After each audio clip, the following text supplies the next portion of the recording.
Hey guys, Dr. Morse, injury experts.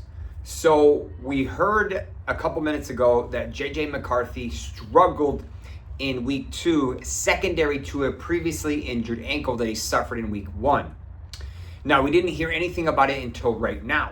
But now we heard not only did he struggle secondary to that, but he actually re-injured it, making it worse. Now, this isn't your traditional run-of-the-mill low lateral ankle sprain, but unfortunately, the dreaded high ankle sprain. So if we look here at my buddy, and if we look from the front, the ligament that holds these two together, lower leg bones, the tibia and the fibula, as well as an important stabilizer in the anterior part of the ankle, is the syndesmotic ligament and what we call the high ankle complex. Now, this is an important structure that needs to be coordinated and needs to really be stable in order for the ankle to function.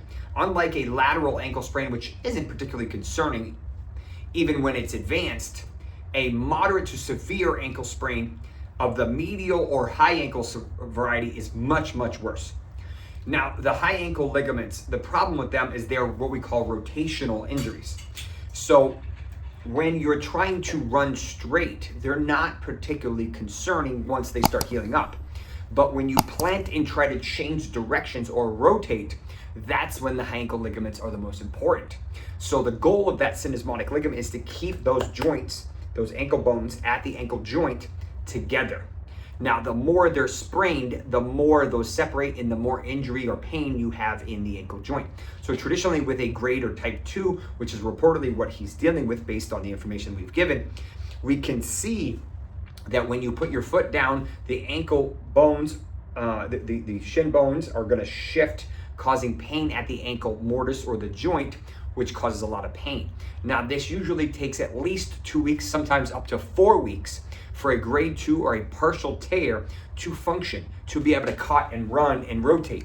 Now, here's the problem with these. He will not feel 100% until the off season. I've had multiple players tell me this. He will not feel 100% until the offseason. That doesn't mean he's not going to return. That means he's not going to feel stable on that ankle. Now, we don't know if it's left. We don't know if it's right. In my opinion, it'd be worse if it was right. But we'll hear specifics later. But nonetheless, you can inject stem cells in these. You can inject PRP with these. He will definitely do rehab. Depending on the severity, there's a chance that he might end up actually being in a boot or a walker or on crutches for the next week or two, depending on the severity. And then after that, he'll start ramping up. Now, grade 3s traditionally go to the operating room and end up requiring at least 4, sometimes up to 6 weeks to return.